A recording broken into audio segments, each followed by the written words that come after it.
Hello, I'm Evan with New Life for Old Bikes. In this episode, we're going to figure out why the V brakes on this bike are dragging. We're going to go through a process of elimination and figure out what the problem is and, of course, fix it. V brakes have long, slender arms. They're cantilever in design and they're connected by a cable. They're usually found on mountain bikes and hybrid bikes. Unfortunately, road bike brake handles don't have a long enough pull to work well. The first thing to think about should be obvious. Make sure that the wheel is centered in the frame. And this one is centered. If the wheel is not centered in the frame, go ahead and correct that first before even starting on any adjustments. If your back wheel is not centered in the frame, simply loosen the lug nuts and move the wheel until it is. Tighten it back up. Notice it's rubbing because it's not centered.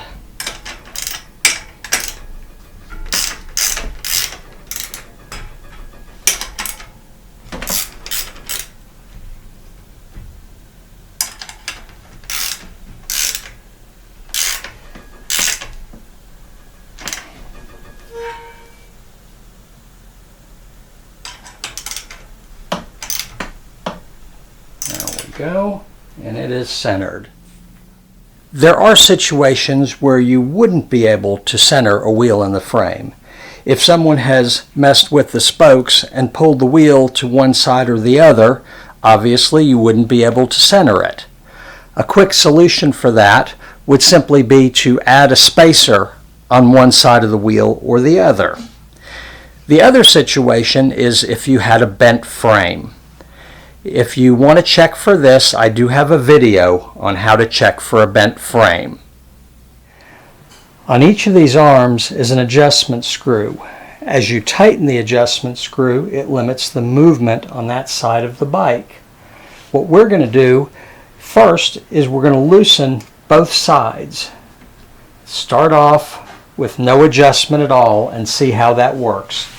From there, we'll loosen or tighten them as necessary.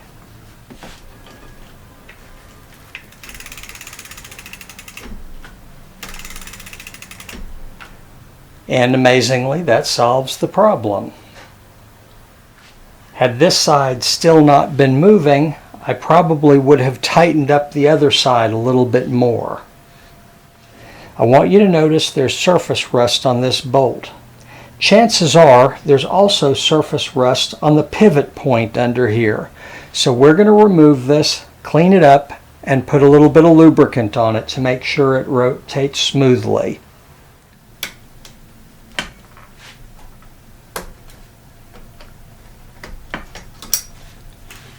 Normally, for removing the screw, I like to use a hex head socket on a socket wrench. Makes it real easy.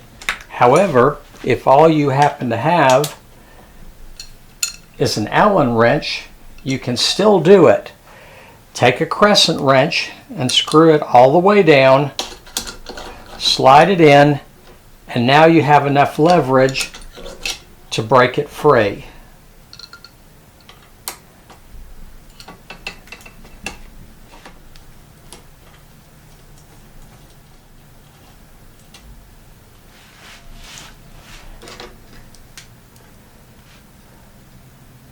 Wasn't as bad as I thought. First thing we're going to do is clean that up with a little mineral spirits. If there were any surface rust on there at this point, you would clean it up with a little steel wool, and then we're going to put some fresh grease on it.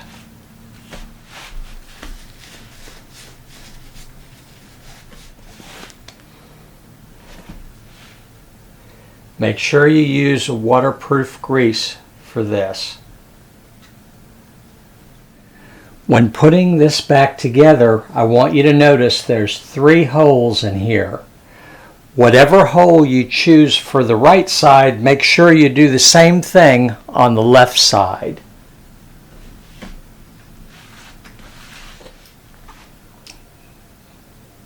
turn this around and release the spring from the back.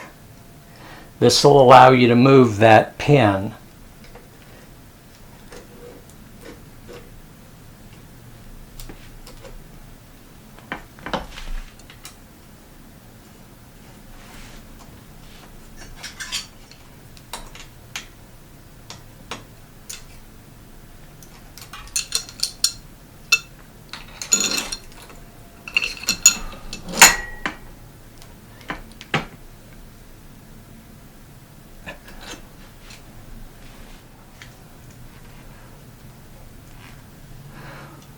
Once you've tightened it, just simply put the spring back.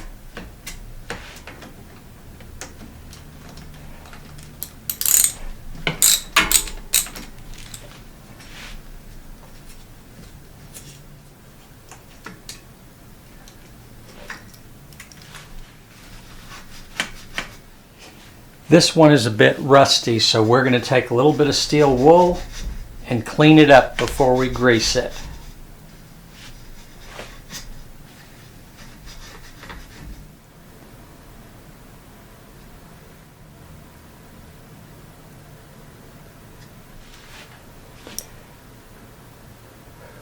Release the spring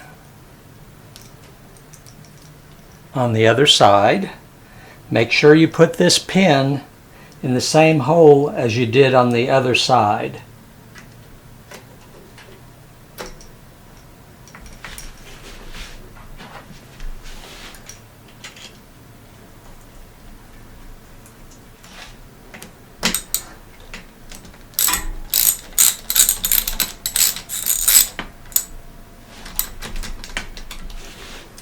Put the spring back and reconnect.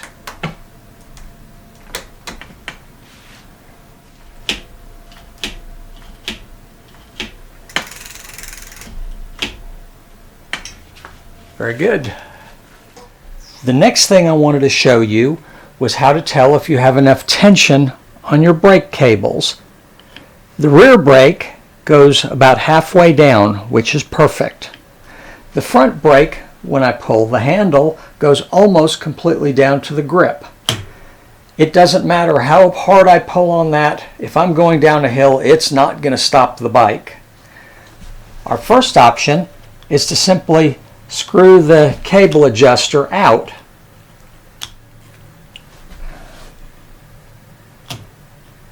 It's not bad, but it's not perfect. The next thing we could do is actually loosen the cable clamp on the bottom and pull the cable tighter. Before we do that, I'm going to screw the barrel adjuster back in. With the barrel adjuster on the brake handle screwed all the way back in, at this point I'm going to loosen the cable clamp on the brake. This particular one takes a 10 millimeter. Once I have it loose, I'm going to pull the brakes together and pull it as tight as I can.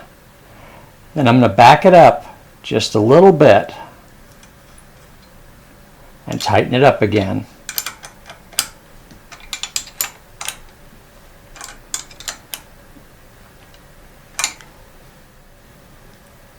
Let's tuck that in.